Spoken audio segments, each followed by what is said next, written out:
የምትለብሰውን ልብስ ንጽህናውን በዚህ ደረጃ እየተጨነክለት ዲንህ ሲሆን ግን እንዲቆሽሽ ለምንድን ነው የምትፈቅደው? ተርጁ ነጃተ ወለም ተስሉክ መሳሊካሃ ነጃ መውጣት ትፈልጋለህ፣ መዳንን ትፈልጋለህ። ወለም ተስሉክ መሳሊካሃ ለመዳን የሚያስኬደውን መንገድ ግን አልተጓዝክም።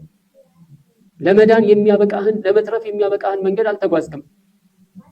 ኢነ ሰፊነተ ላ ተጅሪ ዐለ ልየበሲ ሰፊና መርከብ እንድትጓዝ ከተፈለገ በባህር ላይ መሆን አለበት። አሸዋ ላይ እንዴት ትጓዛለች? መርከብ በአሸዋ ላይ አትጓዝም። ነጃ የምትፈልግ ከሆነ የነጃትን መንገድ መጓዝ ነው ማለት ነው። መዳንን የምትፈልግ ከሆነ የመዳኛውን መንገድ መጓዝ ነው ማለት ነው። فإن الله سبحانه وتعالى الله سبحانه وتعالى نهج للعبد طريق النجاة ለባሪያው ነጃ የመውጫውን መንገድ ዘርግቶታል። አላህ ነጃ የሚወጣበትን መንገድ ዘርግቶታል። وفتح له أبوابها የነጃ መውጫውን በር ከፍቶታል አላህ سبحانه وتعالى وعرفه طرق تحصيل السعادة وعرفه አስተዋውቆታል አላህ سبحانه وتعالى በቁርአን ላይ የምናየው ነጃ እንዴት እንደሚወጣ ከቅጣት ከከስረት ከውርደት እንዴት እንደሚዳን አላህ Subhanahu Wa Ta'ala በተለያዩ አያቶች ላይ አስቀምጦታል። አትራፊ መሆን የሚቻለው እንደገኛ እንደሆነ በዝርዝር አስቀምጧል። واشهده على نفسه وعلى غيره شؤمها وعقابها እንዲሁም አላህ Subhanahu Wa Ta'ala አሳይቷል። በነፍሱ ላይ ሰውየው በነፍሱ ላይ وعلى غيره ከሱ ሌላ ባሉትም ሰዎች ላይ ማለት ሰውየው በራሱ ላይ እንደዚሁም ከሱ ሌላ ባሉ በሌሎች ሰዎች ላይም የማዕሲያ አደጋ ምን እንደሆነ አሳይቷል። እምቢ ማለት ማመጽ አላህን አለመታዘዝ የሚያመጣው አደጋ ምን እንደሆነ አላህ Subhanahu Wa Ta'ala በግልጽ አስቀምጦታል።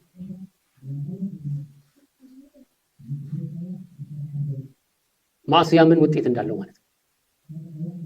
ኢብኑ ቀይም ረሂመሁላሁ ተዓላ ይህን በተመለከተ በጣም የሚገርም የሆነ ንግግር አላቸው።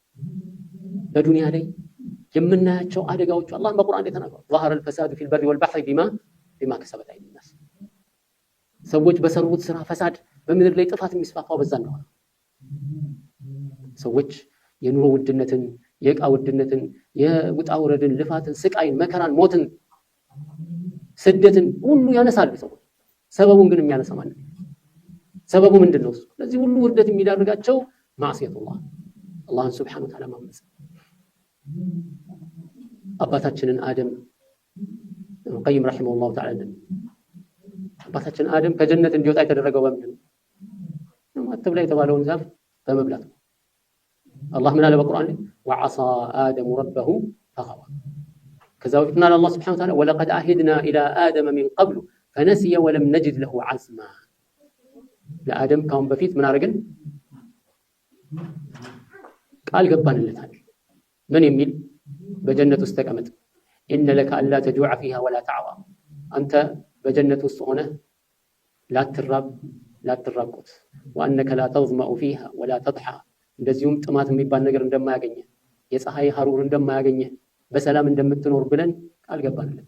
ፈነሲያ ረሳ አደም የተባለውን ነገር ረሳ። ወለም ነጅድ له عزما ቁርጠኝነት አላየ። يا آدم إن هذا عدو لك ولزوجك فلا يخرجنكما من الجنة فتشقى ከጀነት እንዳያስወጣቸው ይሄ ላንተም ለባለቤትህም ጠላታችሁ ነውና ተጠንቀቁት ተብሎ ተነግሮ ተሳሳተ። አላህ ምን አለ?